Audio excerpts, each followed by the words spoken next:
నమస్తే. ఆమెనే ఒక శక్తి. లవ్ జిహాద్ విషయంలో గానీ, హిందూ ధర్మం విషయంలో గానీ ఎవరైనా తప్పుడుగా ప్రచారం చేయడానికి ప్రయత్నించినా, నిందించినా వారికి ధీటుగా సమాధానం చెప్పేటటువంటి శక్తి ఉన్నటువంటి ఆదిశక్తి స్వరూపమేమో ఆమె అనేటట్టుగా అనిపిస్తుంది ఆమె మాటలు వింటే. వారే మౌనిక సారీ వారే మౌనిక సుంకర మనతో ఉన్నారు. వారితో మాట్లాడదాం. నమస్తే మౌనిక. నమస్తే అండి. ఎలా ఉన్నారు? I'm very fine. You have been very generous in complimenting. అయ్యో! అంటే చాలా మంది కాంప్లిమెంట్ అనుకుంటారు కానీ మనం ఇక్కడ ఉన్న విషయాన్నే ప్రజెంట్ చేయడానికి ప్రయత్నిస్తున్నాము. ఇక్కడ నేను చెప్పేదానికన్నా భారతదేశంలో ఉన్నటువంటి ఎంతోమంది తెలుగు వాళ్ళకి మీరు సుపరిచితులు. మీరు ఎలాగ మాట్లాడతారు, ఏ విషయాల్ని ఖండిస్తారు అని అందరికీ తెలుసు. మౌనిక అంటే ఒక బ్రాండ్, హిందూ ధర్మానికి ఒక బ్రాండ్ అనేది నిరూపితమైంది. అసలు మౌనిక సుంకర కదా మీ పేరు?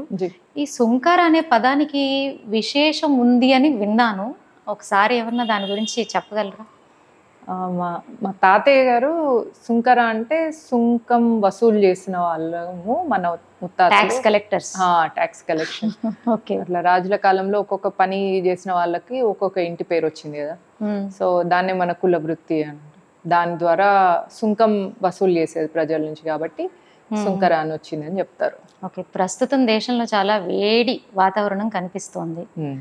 మీరు అంటే బీజేపీ పార్టీకి ఆప్తులు, అలాగే ఆర్ఎస్ఎస్కి కూడా మీరు చాలా విషయాల్లో మీరు ఆర్ఎస్ఎస్కి సంబంధించినటువంటి ఎన్నో ముఖ్యమైనటువంటి కార్యక్రమాల్లో కూడా పాల్గొంటూ వారి యొక్క ఉద్దేశాలని మీరు ప్రజలకు తెలపడానికి ప్రయత్నిస్తూ ఉంటారు. సమాజంలో జరిగేటటువంటి ఎన్నో అనాగరిక విషయాలు కానీ, సమాజాన్ని ఇబ్బంది పెట్టే విషయాల మీద మీరు చాలా పెద్ద వాయిస్ని వినిపిస్తూ ఉంటారు. మరి ఇప్పుడు అందరి మనసులో అంటే రోజు పొద్దున్న లేస్తే ఇప్పుడు అందరూ న్యూస్ ముందే ఉంటున్నారు. ఇప్పుడు అలాంటి వాతావరణం ఉంది కాబట్టి సో నిజంగానే యుద్ధం అయ్యేటటువంటి అవకాశాలు ఏమైనా కనిపిస్తున్నాయి అంటారా? యుద్ధం అయ్యే అవకాశాలు కనిపించాల్సిన అవసరం ఉంది. అవకాశాలు కాదండి, చేయాల్సిన అవసరం ఉంది. ఓకే. ప్యాంట్లు తీసి హిందువా ముస్లిమా చూసి కాలుస్తావా? ఎంత ధైర్యం నీకు? ఎన్ని గుండెలు నీకు? భర్తను కాల్చిన తర్వాత కొడుకు తల్లి అక్కడ ఉండి, ఒరే టెర్రరిస్ట్ కుక్క, నీకు ఎటు పోతున్నావురా? మమ్మల్ని కూడా కాల్చే, మా నాన్నని కాల్చినావు కదా నా పిల్లగాడు అన్నాడు. ఆ గుండె చూడండి. అరే టెర్రరిస్ట్ కుక్క, మమ్మల్ని కూడా కాల్చేయరా అని అన్నాడు ఆ అబ్బాయి, వాళ్ళ నాన్నని కాల్చేసినన్న బాధతోని. అంటే అప్పుడు వాడు అంటున్నాడట, జిహాదీ గాడు, పోయి మోదీకి చెప్పుకో. అంటే ఇప్పుడు మనం ఇప్పుడు ఎవరన్నా పిల్లల్ని ఏమన్నా అన్నాం అనుకోండి, వాళ్ళు ఏడ్చి నా వస్తువు నాకు ఇచ్చే అనుకుంటే వాళ్ళు ఏడ్చారు అనుకో, పోయి మీ నాన్నకి చెప్పుకో అంటాం, చూసిన. కరెక్ట్. అట్లా నరేంద్ర మోదీ దేశానికి రాజు. అది డెమోక్రటికల్లీ ఎలెక్టెడ్ ప్రైమ్ మినిస్టర్ అయినా కూడా రాజు స్థానంలో ఉన్నాడు. రాజు అంటే ప్రజలకు తండ్రితో సమానం. అందుకే పోయి మోదీకో బోలో అన్నాడు వాడు. మరి ఇప్పుడు వచ్చి తండ్రికి చెప్పుకుంటున్నారు వాళ్ళందరూ. తండ్రి ఇప్పుడు ఎవడైతే పిల్లల్ని నేర్పించిండో వాని బూరు వీకి షారుగాయాల్సిన అవసరం ఉంది. పాకిస్తాన్ని ముక్కలు చేస్తాడా? ఇండస్ వ్యాలీ ట్రీటీతోని వాళ్ళకు మొన్నటిదాకా బిచ్చం కోసం ఏం పట్టుకుంటాం? చిప్ప పట్టుకుంటాం. కరెక్ట్. సో ఇప్పుడు అట్లా చిప్ప పట్టుకొని తిరిగింది ప్రపంచం అంతా పాకిస్తాన్. ఇప్పుడు గ్లాస్ కూడా పట్టుకొని తిరగాలి, ఎందుకంటే నీళ్లు కూడా ఇస్తలేం కదా మనం. ఇప్పుడు మా ఇంట్లో ట్యాప్ ఉందండి, వాటర్ ట్యాప్. మీ ఇంట్లో నీళ్ళు లేవు, నేను బోర్ వేసుకున్నా, నాకు నీళ్ళు పడ్డాయి, మీకు పడలేవు. మీకోసం మంచినీళ్ళు పోనీ తీయని నేను ఇస్తున్నా మీకు. మీరు నా ఇంటి మీద రాళ్ళు ఇస్తాను, నేను మళ్ళీ నీళ్ళు ఇస్తాను మీకు. ఎందుకు ఇస్తారు? ఎందుకు ఇవ్వాలా? ఎందుకు ఇవ్వాలా? అందుకనే ఇండస్ వ్యాలీ ట్రీటీని సస్పెండ్ చేసేసి వాళ్ళకి నీళ్ళు ఇస్తలేడు మోదీ. అయితే ఈ మధ్య కాలంలో ఒక ట్వీట్ వైరల్ అవుతుంది సమంత గారిది. అంటే నీరు కానీ వెలుగు కానీ ఇవన్నీ న్యాచురల్గా అవైలబుల్, ఇది అందరికీ అందాల్సినటువంటివి, వీటి మీద మనము ఎటువంటి స్వార్థాన్ని చూపించకూడదు అన్నట్టుగా ఇలాంటి విషయాలు వైరల్ అవుతున్నాయి. అది ఇలాంటి వేడి వాతావరణం ఉన్నప్పుడు దీన్ని ఎలా చూడాలి అంటారు? అంటే మనము ఎలాంటి పరిస్థితులున్నా మనం ఎదుటి వారికి మంచి చేయాలి అన్నట్టుగా మెసేజ్ని ఇచ్చారు. సో దీన్ని ఎలా చూడాలంటారు? నిజమేనా? అంటే మనం పరిస్థితులు ఎలాగున్నా కూడా మనం మంచి చేయాలంటారా? ఫస్ట్ ఆఫ్ ఆల్ ఆమె బట్టలు ఇప్పేసుకొని డ్యాన్స్ చేస్తుంది. ఆమె హిట్ సాంగ్ ఒకటి ఊ అంటావా మామ ఊ అంటావా అన్న పాటకి కవ్వించేలాగా డ్యాన్స్ చేసింది. ఓకే. చాలా మంది ఆమె మీద ఆశపడ్డారు. ఇస్తుందా వాళ్ళందరికీ? మనస్ఫూర్తిగా ఆమెను ఇష్టపడే ఆశపడేటోళ్ళు కూడా ఉన్నారు. ఇయ్యొచ్చు కదా. తప్పులే. అదే, దేనికైనా ఒక ట్రీట్మెంట్ ఉంటుంది, దేనికైనా ఒక రియాక్షన్ ఉంటుంది. అవును. నువ్వు ఎదుటోడి చెంప మీద ఓడితే ఇంకో చెంప చూపించడానికి చేతగాన చావజొచ్చిన సిద్ధాంతాన్ని ఇప్పుడు ఎవడు పట్టుకొని ఉంటలేదు. ఆ రోజులు అయిపోయాయి. నువ్వు చెంప మీద కొడితే నీ చెయ్యి ఇరగొట్టేటట్టు ఉన్నారు ఇప్పుడు హిందువులు. అప్పుడు చెంప వరకే ఉండేది, ఇప్పుడు ప్రాణాల వరకు వస్తున్నాయి. నువ్వు చెంప మీద కొడితే తిరిగి రియాక్షన్ ఎట్లనే ఉంటుంది. నీ దవడ పళ్ళు రాలొచ్చు, నీ చెయ్యి ఇరగొచ్చు, నీ ఈపు పగలొచ్చు, ఏమైనా కావచ్చు. అవును, కరెక్ట్. అది కొట్టే ముందు నీకు సోయి ఉండాలి. అట్లనే పాకిస్తాన్కి సోయి లేదు కాబట్టి భారతదేశం అంత economically largest country, democratically largest country, youth ఎక్కువ ఉన్న గ్రేటెస్ట్ కంట్రీ, కోవిడ్ తర్వాత కూడా తనని తాను నిలదొక్కున్న ఒక దేశం, తను కోవిడ్ నుంచి బయటికి రావడమే కాకుండా ప్రపంచం అంతటికి కూడా వ్యాక్సిన్ మెడిసిన్స్ అందించిన దేశం. ఎక్కడ నువ్వు ఆర్థిక వ్యవస్థ లేక బెగ్గింగ్ బౌల్ పట్టుకొని తిరిగే బిచ్చప్ దేశం పాకిస్తాన్. ఎక్కడ ఎంత ధైర్యం ఉంటే నువ్వు ప్యాంట్లు ఇప్పి హిందువా ముస్లిమా చూసి హిందువులందరూ ఒక సైడ్కి రండి అని చెప్పి నువ్వు హిందువుల్ని కాలుస్తావా? హిందూ నిద్రపోతున్నాడండి, కోమాల లేడు. కరెక్ట్. నిద్ర నుంచి మేల్కుంటే పాకిస్తాన్ని ముక్కలు ముక్కలు చేయడానికి రెడీగా ఉన్నారు ఇక్కడ. ప్రతి ఒక్క భారతీయ పౌరుడు, ప్రతి ఒక్క హిందూ ఇప్పుడు రెడీ ఉన్నాం. ఓకే. సో ఈ సమంత లాంటి వాళ్ళు అనవసరమైన వాటిలలో మాట్లాడొద్దు. ఇప్పుడు మన స్థాయి ఏంది, మనం దేనికి అర్హులం, మనం ఏది మాట్లాడితే కరెక్ట్ అనే సోయి ఉండాలి. మాట్లాడింది, పోస్ట్ పెట్టింది, తర్వాత పోస్ట్ డిలీట్ చేసింది, నెటిజన్స్ అందరు కమెంట్ చేసిండు. అంటే ఇప్పుడు పాకిస్తాన్ వాడు అట్లా చేస్తే పాకిస్తాన్కి నీళ్లు పంపించకుండా ఉంటే అది రాంగ్. ప్రకృతిలో ఉన్న వనరులన్నీ అందరికీ కావాలి అని ఆమె అన్నప్పుడు, లక్ష్మీదేవి కూడా అందరి సొత్తు, ఈమె బాగా సంపాదించింది కదా, మరి దానం చేయకపోయింది డబ్బులని. కరెక్ట్. మనం ఒకటి చెప్పేటప్పుడు, అంటే ఇప్పుడు ఈ మధ్య కాలంలో మనం మీడియాలో గమనిస్తే ఈ ఇన్స్టంట్ పాపులారిటీకి ట్రెండింగ్ అవడానికి కూడా ఇష్టం వచ్చినట్టు మెసేజ్లు పెట్టి మాట్లాడే వాతావరణం కూడా కనిపిస్తోంది. ఇన్స్టంట్ పాపులారిటీ కోసం ఇష్టం వచ్చినట్టు కాదండి, ఇన్స్టంట్ పాపులారిటీ కోసం anti Hindu, anti BJP, anti Modi మాట్లాడితే ఇన్స్టెంట్ పాపులారిటీ వస్తుంది. ఇప్పుడు ట్రెండ్ అదన్నమాట. మేమందరం ఉట్టిగానే వీళ్ళు ఏదో మాట్లాడితే ఇగ్నోర్ చేస్తాం అనుకుంటున్నారేమో. మా లాంటి వాళ్ళు తిరిగి కౌంటర్ చేయడానికి రెడీగా ఉన్నారు. కరెక్ట్. మీ గురించి తెలుసుకోవడానికి ప్రయత్నించినప్పుడు మీరు హైలీ వెల్ ఎడ్యుకేటెడ్, అలాగే సర్టిఫైడ్ యోగాలో కూడా సర్టిఫికేషన్ చేశారు. మీరు ఫారిన్లో సెటిల్డ్ ఫ్యామిలీ ఒకప్పుడు, అన్ని రకాలుగా మీకు సువిధలు ఉన్నప్పుడు మీ ఒక ఇంట్రెస్ట్ ఈ దేశం మీద, ధర్మం మీద ఎలాగొచ్చింది, అసలు దీనికి కారణం ఏంటి, మిమ్మల్ని ఇన్స్పైర్ చేసినటువంటి పర్సన్ ఎవరు? నేను బీటెక్ చేసిన తర్వాత యుఎస్ వెళ్ళానండి. దెన్ ఆఫ్టర్ నేను అక్కడ I was working as a software engineer. తర్వాత 2015లో నరేంద్ర మోదీ గారు అమెరికా వచ్చారు.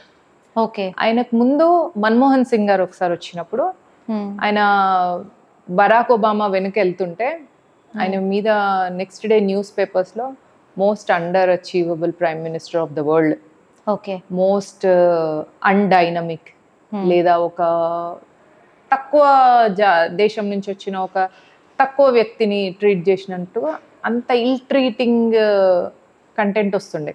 ఓకే. అంటే మీరు భారతీయులు కాబట్టి మీరు అవన్నీ చదివేవాళ్ళు. ఎగ్జాక్ట్లీ. నెక్స్ట్ అదే very next year Narendra Modi గారు వచ్చింది. ఆయన వచ్చిన తర్వాత అసలు మేము అప్పుడు కాలిఫోర్నియాలో ఉన్నాము. ఎస్ఎఫ్ఓలో ట్రాఫిక్ జామ్ ఉండదు అసలు. యుఎస్లో ఫర్ దట్ మ్యాటర్ ఎక్కడ ఉండదు. SFO is like mini India. చాలా world's richest country, world's richest state అనుకోండి. ఓకే, తెలుగు వాళ్ళు ఎక్కువ ఉంటారు అక్కడ. తెలుగు వాళ్ళని కాదు, ఐటీ హబ్ అంతా అక్కడే ఉంటది కదా సో కాలిఫోర్నియా. నార్త్ సౌత్ వాళ్ళందరూ ఉంటారు. California is basically richest place in the world. అవును. అందులో మేమున్న ప్లేస్ లో గూగుల్ హెడ్ ఆఫీస్ ఉంది, అమెజాన్ హెడ్ ఆఫీస్ ఉంది, ఫేస్బుక్ అక్కడే ఉంది, యూట్యూబ్ అక్కడే ఉంది. మొత్తం ఐటీ హబ్ అన్నమాట, మౌంటైన్ వ్యూ అంటారు. అక్కడికి నరేంద్ర మోదీ గారు వచ్చినప్పుడు ట్రాఫిక్ జామ్ అయింది, జస్ట్ ఇమాజిన్. అండ్ అసలు ఆ సెక్యూరిటీ అంతా ఇంత కాదు ఒకటి. రెండు, ఆయన వచ్చినప్పుడు అక్కడ సెనేట్స్ అని ఉంటారు అనమాట, పీపుల్ రిప్రజెంటేటివ్స్. వాళ్ళందరూ ఆయన హిందీలో మాట్లాడితే దాన్ని ట్రాన్స్లేట్ చేసుకునే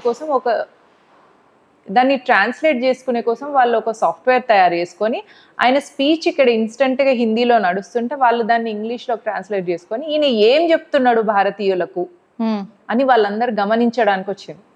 అప్పుడు ఆయన ఒక మాట అన్నారు అనమాట, భారత్ మాతాకి జై అనగానే అసలు ఇట్లా గూస్ బంప్స్ వచ్చినాయి ఫస్ట్. సెకండ్, ఇది భారతీయులందరూ చదువుకున్న వాళ్ళందరూ ఇట్లా అమెరికాకి వెళ్తుంటే ఇది బ్రెయిన్ డ్రైన్ అని అంటున్నారు, కానీ ఇది బ్రెయిన్ డ్రైన్ కాదు, బ్రెయిన్ ఇన్వెస్ట్మెంట్. ఇక్కడ మనం ఇన్వెస్ట్ చేసినాం మీ బ్రెయిన్ ని. ఎప్పుడైనా భరతమాతకి ఏదైనా అవసరం వచ్చినప్పుడు మీరందరు రెడీ ఉంటారా అని అడిగితే అందరు హాల్లో చేతులు పైకెత్తి I'm ready. So that was a turning point. అదే టైంలో ఎయిర్ లిఫ్ట్ అని ఒక మూవీ వచ్చిందండి, అది రియల్ లైఫ్ స్టోరీ.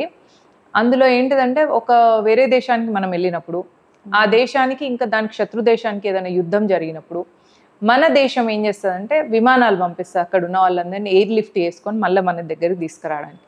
ఓకే, అంటే మనం బాగున్నప్పుడు అన్నీ బాగున్నప్పుడు సంపాదించుకోవడానికి వెళ్తాం.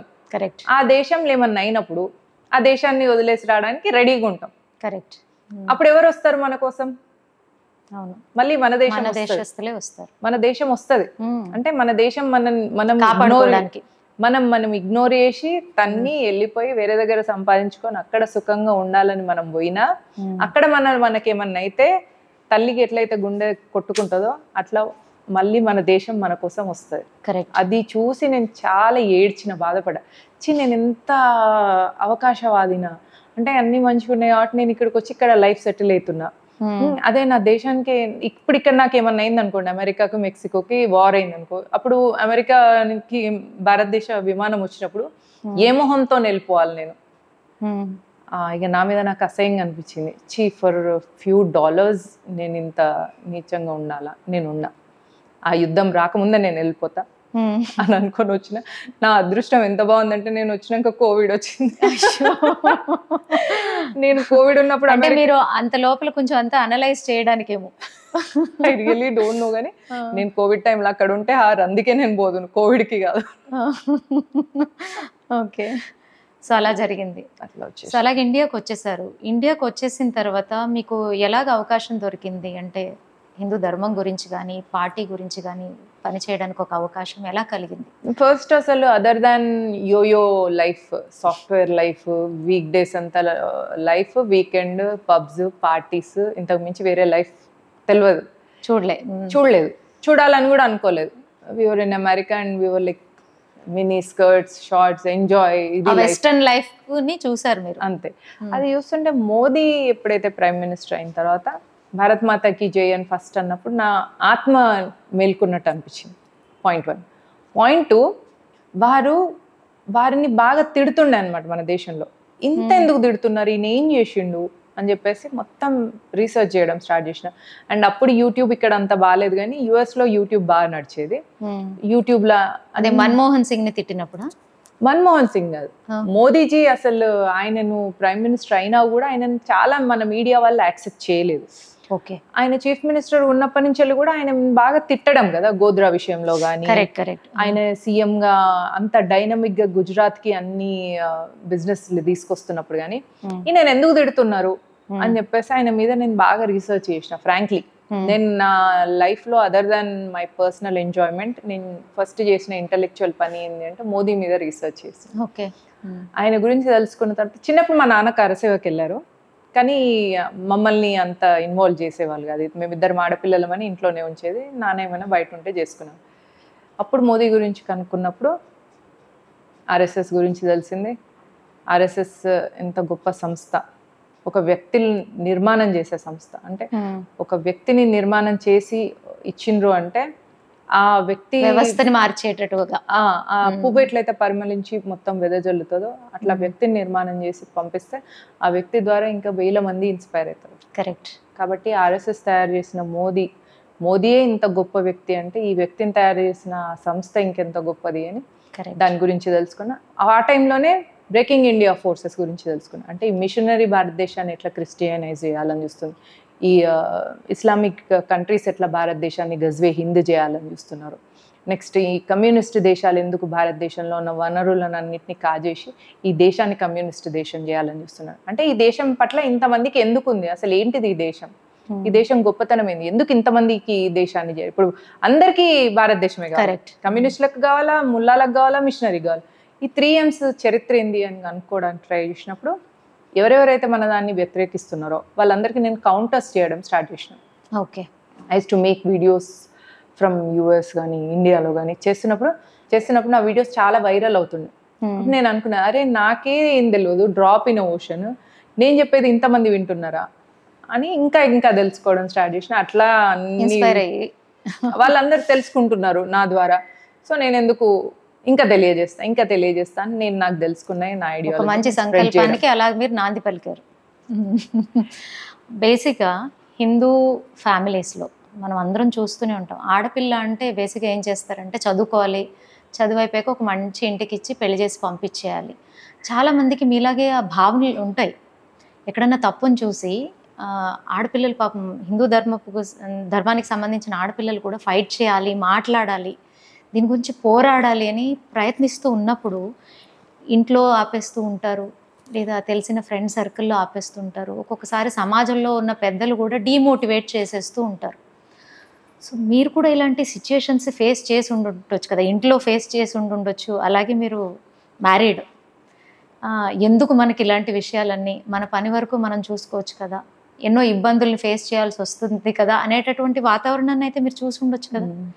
మరి దీన్ని ఎలాగ అధిగమించగలుగుతున్నారు, ఎలాంటి సిచ్యుయేషన్ని చూసారు మీరు? ఇనీషియల్గా నాకు ఇంట్లో వద్దు అని అన్నారండి, but my mother has been a great support. మా హస్బెండ్కి తను కన్విన్స్ చేసింది, ఇంకా ఫ్యామిలీ మెంబర్స్ని తను ఫస్ట్ నేను తన్ని కన్విన్స్ చేసిన, తర్వాత తను అందరినీ కన్విన్స్ చేసింది. అట్లా నాకు నడిచింది. ఎందుకంటే నేను ఎక్కడ పోస్ట్ కంటే కూడా ఫస్ట్ వాయిస్ రేజ్ చేస్తారు, వీడియోస్ చేసిన.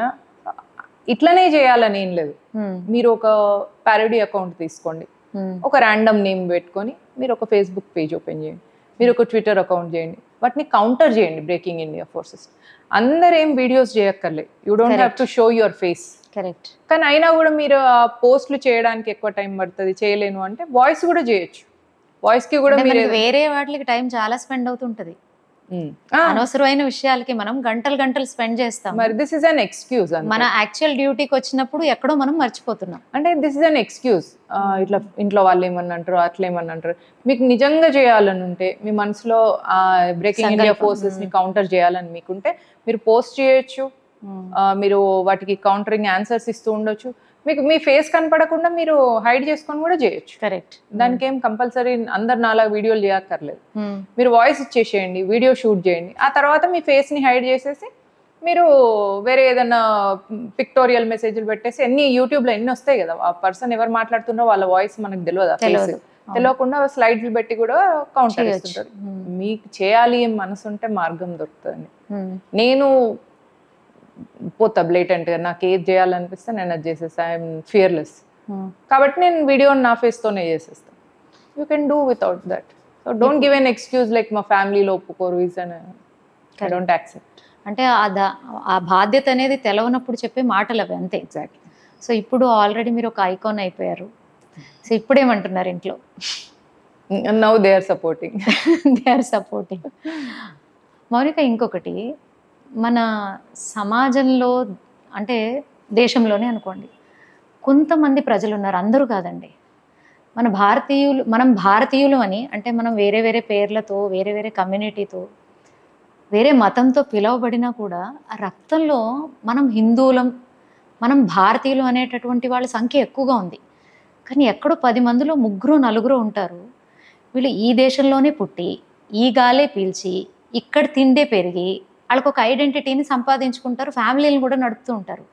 ఇలాంటి వాళ్ళు కొంతమంది భారత్ మాతాకి జై అని చెప్పడం బాధ, భారతదేశపు మీద వచ్చేటటువంటి ఇబ్బందుల్ని తప్పు అని చెప్పకుండా దానికి సపోర్ట్ ఇచ్చుకుంటూ మాట్లాడేటటువంటి కొంతమంది, అనకూడదు కానీ వెధవలే అనొచ్చు. అసలు ఈ మాట వాడాలంటే బాధ వేస్తుంది. ఎందుకంటే వాళ్ళందరూ మన దేశంలో పుట్టి మనతో పుట్టిన మన అన్నదమ్ములు అక్క చెల్లెళ్ళలాగా చూసుకునే వాళ్ళే ఇలాగ మాట్లాడుతున్నప్పుడు నిజంగా అనాలనిపిస్తుంది ఒక్కొక్కసారి మనకి. సో ఇలాంటి వెధవలకి ఎలాగా సమాధానం చెప్పాలి, వీళ్ళలో మార్పు రావాలంటే ఏం జరగాలంటారు? మనము ఫైటింగ్ చేస్తుంది 2.5 పీపుల్తో. అందులో 2 నేను మీకు 1 by 1 ఎక్స్ప్లెయిన్ చేస్తాను. 1 చైనా. చైనా మన భూభాగాన్ని ఆక్రమించుకోవాలని చైనా చేస్తుంది, ఎందుకంటే అది శత్రు దేశం ఒకటి. 2 మన దేశంలో ఉన్న న్యాచురల్ రిసోర్సెస్ని కొల్లగొట్టాలని చైనా ప్లాన్. ఎట్లా చేయాలా?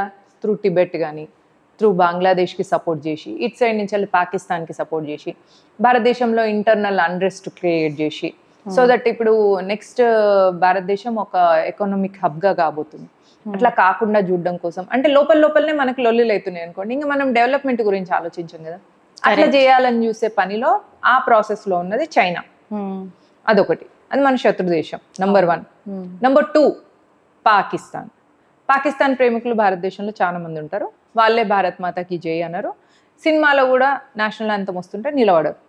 వాళ్ళకి ఎట్లాగో మెదడు లేదు, సిగ్గు లేదు, ఇజ్జత్ లేదు, మానం లేదు. ఇవన్నీ లైట్గా లిస్ట్ అనుకుంటా పోవచ్చు వాళ్ళ గురించి. మనం వాళ్ళకి ఒక క్లారిటీ ఉంది, ఏంటిది? వాళ్ళకి భారతదేశాన్ని గజ్వే హింద్ చేయాలి, ఇస్లాం దేశం చేయాలి అని వాళ్ళ క్లారిటీ వాళ్ళకు ఉన్నది. వాళ్ళు బాజాప్తుగా చెప్తారు, మాకు మేము అనము, మేము ఈ దేశం ఇస్లాం దేశం అయితేనే మేము దీనికి గౌరవం ఇస్తాం, లేదంటే మాకు మతం ముఖ్యం, క్లియర్గా చెప్తారు. ఈ సెకండ్ ఎనిమీ కూడా ఓకే. ఇంకా థర్డ్ ఎనిమీ ఉంటారు, వాళ్ళు భారతదేశంలోనే ఉంటారు, ఈడ తిండే తింటారు, ఇక్కడ గాలి పీలుస్తారు. ఇక్కడ మనము సినిమాలు, వాళ్ళ సినిమాలు చూస్తే వాళ్ళు దానిలో నుంచి, అంటే మనం చందాలు తలింతేస్తే సినిమా హిట్ అయితే ఆ సినిమాకు కోట్లు సంపాదించుకొని లావిష్ లైఫ్ ఎంజాయ్ చేసుకుంటూ ఈ దేశాన్ని మోదీలాగా ఎప్పుడైనా దేశ పరువు కోసం, ప్రతిష్ట కోసం ఏదైనా యాక్షన్ తీసుకుంటే వాటిని వ్యతిరేకిస్తూ చేతగాని వచ్చిన సిద్ధాంతాలు చెప్పుకుంటూ ఉండే వీళ్ళు 0.5 శత్రువులు అనమాట.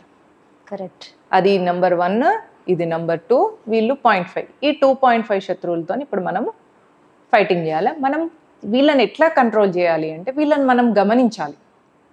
ఇప్పుడు ఇందాక చెప్తున్నా, వాడు ప్యాంట్ ఇప్పి హిందువా ముస్లిమా చూసి చంపినప్పుడు నువ్వు మరి వాళ్ళకి నీళ్ళు ఆపేస్తే తప్పేముంది? నీళ్లు ప్రకృతి నుంచి వచ్చినాయి కాబట్టి ప్రకృతిని ఎవరు ఆపొద్దు, ఏంది ఇట్లా మాట్లాడినరు అంటే అచ్చా వీళ్ళు యాంటీ ఇండియా. ఇప్పుడు anti Modi, anti BJP alias anti Hindu, anti nation.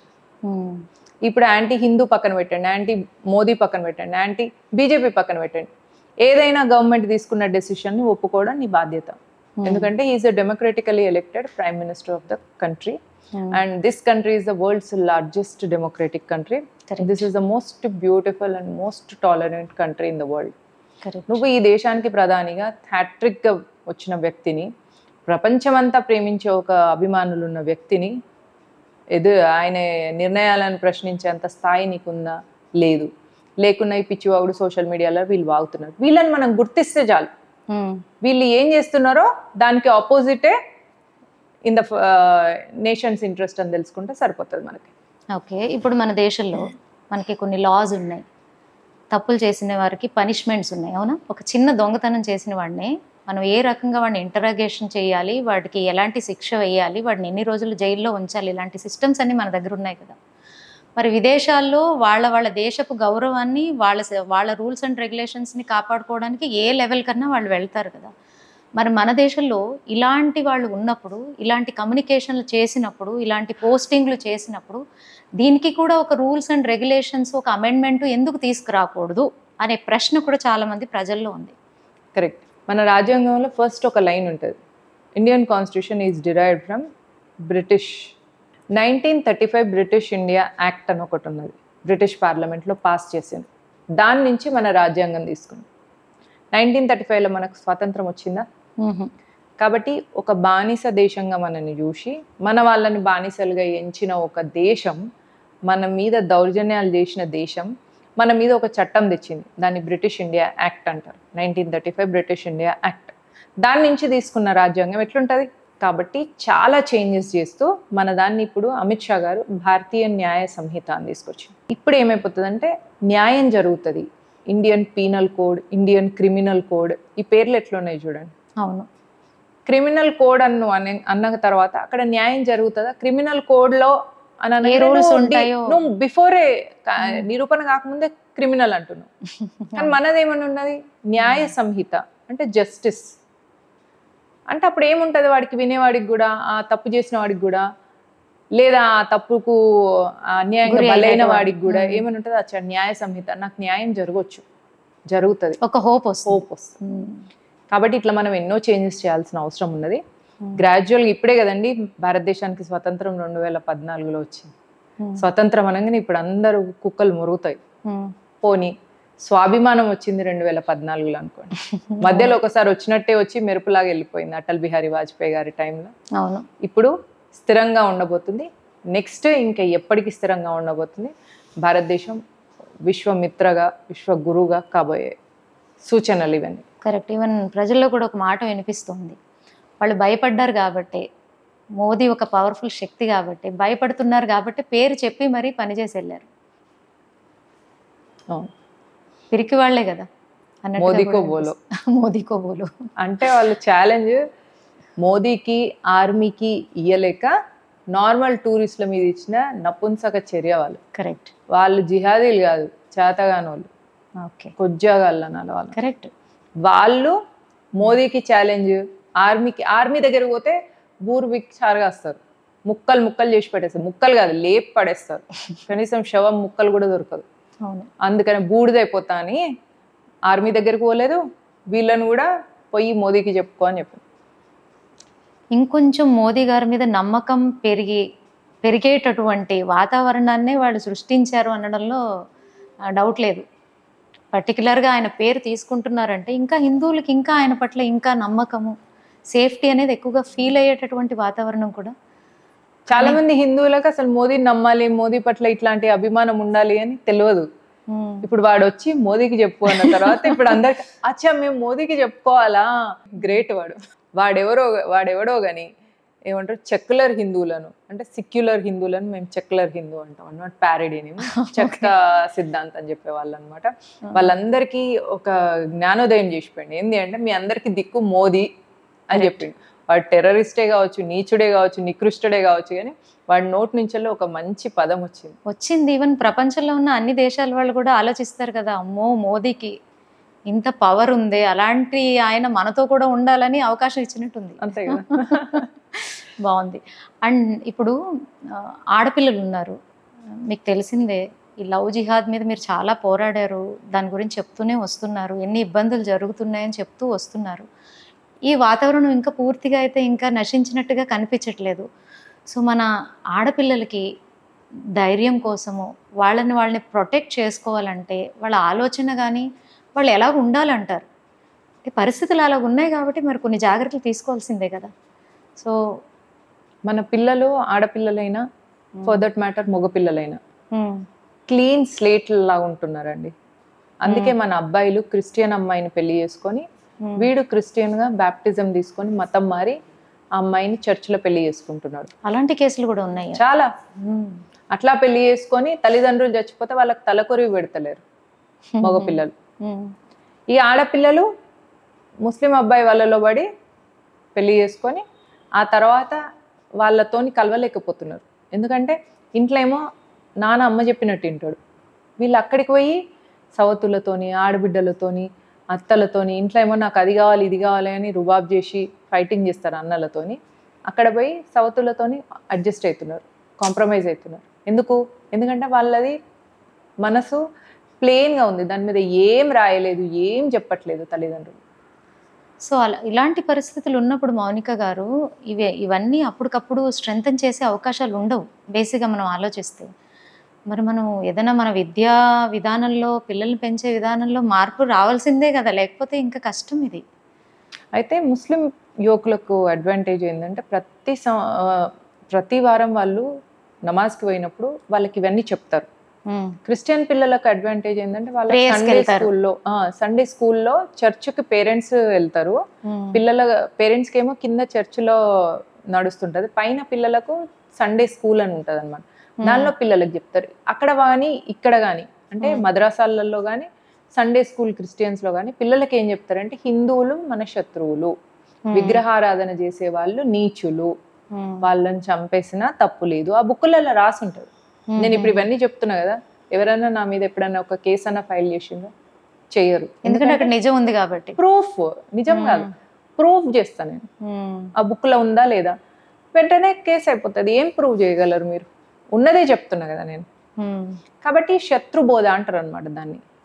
ముస్లిం పిల్లలకు క్రిస్టియన్ పిల్లలకి శత్రుబోధ నేర్పించడం వల్ల వాళ్ళు మన పిల్లల పట్ల శత్రుత్వంతో ఉంటారు. ఒకటి. రెండు, వాళ్ళకి ఇంకొక పాయింట్ కూడా చెప్తారు. వాళ్ళ శత్రుత్వంతో పాటు మీరు ఒకవేళ ఇష్టపడితే వాళ్ళని మళ్ళీ మన మతం వైపు మార్చుకొని పెళ్లిళ్ళు చేసుకుంటే తప్పు లేదు. కాబట్టి ముస్లిం మగపిల్లలు హిందూ ఆడపిల్లలను చేసుకొని వీళ్ళను భాగ్యలక్ష్మిని బేగం చేసేస్తారు. క్రిస్టియన్ అమ్మాయిలు హిందూ మగపిల్లల్ని పెళ్లి చేసుకొని వాడు రామ్ ప్రసాద్ అని ఉంటే వాడిని రాబర్ట్ చేసేస్తారు. కాబట్టి రెండు చోట్ల మనం అబ్బాయిల్ని కోల్పోతున్నాం, అమ్మాయిల్ని కోల్పోతున్నాం. దానికి కారణం ఏంటంటే మనం ఏ ఎకో సిస్టమ్తో కూడా కనెక్టెడ్ లేము. అందుకే నేను ఏం చెప్తా అంటే చిన్నప్పటి నుంచి పిల్లల్ని బజరంగ్ దళ్లో, విశ్వ హిందూ పరిషత్లో, హిందూ వాహినిలో, దుర్గా వాహినిలో వీటిలలో జాయిన్ చేయండి. పిల్లలకు అప్పుడు మన ధర్మం గురించి తెలుస్తే, మన దేశం గురించి తెలుస్తే, మన సంస్కృతి సంప్రదాయాల గురించి తెలుస్తే, మనం చెప్పలేనివన్నీ కూడా ఆ సంస్థలు వాళ్ళకి చెప్తాయి. అది చిన్నప్పటి నుంచి ఒక కంటిన్యూస్గా ఒక ఐడియాలజీని నేర్పియాలి.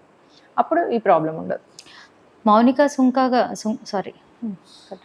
మౌనిక సుంకర గారు అంటే ధర్మాన్ని కాపాడడంలో ముందు నుంచునేటటువంటి యోధురాలు అనే పేరైతే మీరు సంపాదించుకున్నారు కాబట్టి, ప్రజల్లో ఒక అభిమానాన్ని, ప్రేమని సంపాదించుకున్నారు కాబట్టి, మీరు గవర్నమెంట్తో కానీ ఇలాంటి సంఘాలతో కానీ మాట్లాడి ఏయన్నా ఇక్కడి నుంచైనా ఒక మంచి కార్యక్రమాలు మన పిల్లల్ని స్ట్రెంథెన్ చేయడానికి తీసుకొచ్చేటటువంటి ఆలోచనలో ఏమన్నా అవకాశం ఉందా? First thing, with all due respect, I'm a drop in ocean. Next, అభిమానిస్తున్న వాళ్ళందరికీ కూడా పేరు పేరున ధన్యవాదాలు. 3, ఆర్ఎస్ఎస్ ఈ సంవత్సరం 100 సంవత్సరాలు పూర్తి చేసుకుంటుంది. అంటే స్థాపించబడి 100 సంవత్సరాలు అయింది. శతాబ్ది ఉత్సవాలు, golden Jubilee, 100 years, diamond Jubilee. కాబట్టి 100 years ఆ సంస్థ పనిచేసింది. కాబట్టి ఈరోజు మీరు బొట్టు పెట్టుకొని స్వాతిగా ఉన్నారు, నేను బొట్టు పెట్టుకొని మౌనికగా ఉన్నాను. కరెక్ట్. లేకపోతే మన ఇద్దరం బుర్కాలు వేసుకొని నల్ల ముసు వేసుకొని ఇంట్లో కూర్చునే వాళ్ళం. కాబట్టి ఏ సంస్థ చేస్తుందా, గవర్నమెంట్తో నేను మాట్లాడి చేయించడం కాదు, చాలా జరుగుతున్నాయి. వేల మంది, లక్షల మంది ఇంటర్నల్ ఆర్మీగా ఉన్నారు. బజరంగ్ దళ్ కార్యకర్తలు కావచ్చు, విశ్వ హిందూ పరిషత్ కార్యకర్తలు కావచ్చు, హిందూ వాహిని కార్యకర్తలు కావచ్చు, మహిళలకు వచ్చేసి రాష్ట్ర సేవికా సమితి కానీ, దుర్గా వాహిని కానీ, అవన్నీ చేస్తూనే ఉన్నాయి. మనం చేయాల్సింది ఏంటంటే అవి ఎక్కడున్నాయని తాపత్రయం మీకు ఉండాలి, తెలుసుకునే ప్రయత్నం చేయాలి. సరే, మీకు దొరకట్లేదు అనుకోండి, మీకు దగ్గర లేదన్న భారతీయ జనతా పార్టీ కార్యాలయం ఉంటే అక్కడికి వెళ్ళండి. లేదంటే మనం ఎన్నో విషయాలకి టోల్ ఫ్రీ నెంబర్స్ అని రిలీజ్ చేస్తూ ఉంటాం కదా, అలాగే ఏదైనా ఒక టోల్ ఫ్రీ నెంబర్స్ని అరేంజ్ చేసి దాన్ని మనం డిజిటల్ మీడియాలో కానీ, టెలివిజన్ ద్వారా కానీ, రకరకాల మనకి ఉన్నాయి కదా, ఐ మీన్ సపోర్టివ్ ఛానల్స్ ఏదైతే ఉన్నాయి, దీని ద్వారా ఏమన్నా స్ప్రెడ్డింగ్ చేయడం వల్ల కూడా ఒక అవకాశం అనేది అందరికీ అందుతుందేమో. చెప్పడమే, అది చెప్పడం చెప్తూ అంటే మీలాంటి వాళ్ళు ఒక ఇనిషియేషన్ తీసుకుని ఆ ఇన్ఫర్మేషన్ ఇస్తే ఏమన్నా ఒక మార్పుకి మీరు ఒక స్టెప్ వేసిన వాళ్ళు అవుతారేమో. దానికి ఫస్ట్ థింగ్ ఏంటంటే మీరు దగ్గరలో ఉన్న భారతీయ జనతా పార్టీ కార్యకర్తలు అయిపోండి. మీకు హిందూ వాహిని తెలుస్తలేదు, విహెచ్పి ఏడుందో తెలియదు, బజరంగ్ దళ్ ఏడుందో తెలియదు, దుర్గా వాహిని ఏడుందో తెలియదా, దగ్గరలో అయితే భారతీయ జనతా పార్టీ కార్యాలయం అందరికి తెలుసు. కరెక్ట్. ప్రతి హిందూ భారతీయ జనతా పార్టీ కార్యకర్త అయిపోండి, మీరు సేఫ్ అవుతారు. లవ్ జిహాద్ నుంచి మనల్ని మనం ప్రొటెక్ట్ చేసుకోవచ్చు. వక్ఫ్ ఉంది కదా, ల్యాండ్ జిహాద్ నుంచి మనల్ని మనం ప్రొటెక్ట్ చేసుకోవచ్చు. పాపులేషన్ జిహాద్ నుంచి కూడా మన రాబోయే తరాలను మనం ప్రొటెక్ట్ చేయొచ్చు.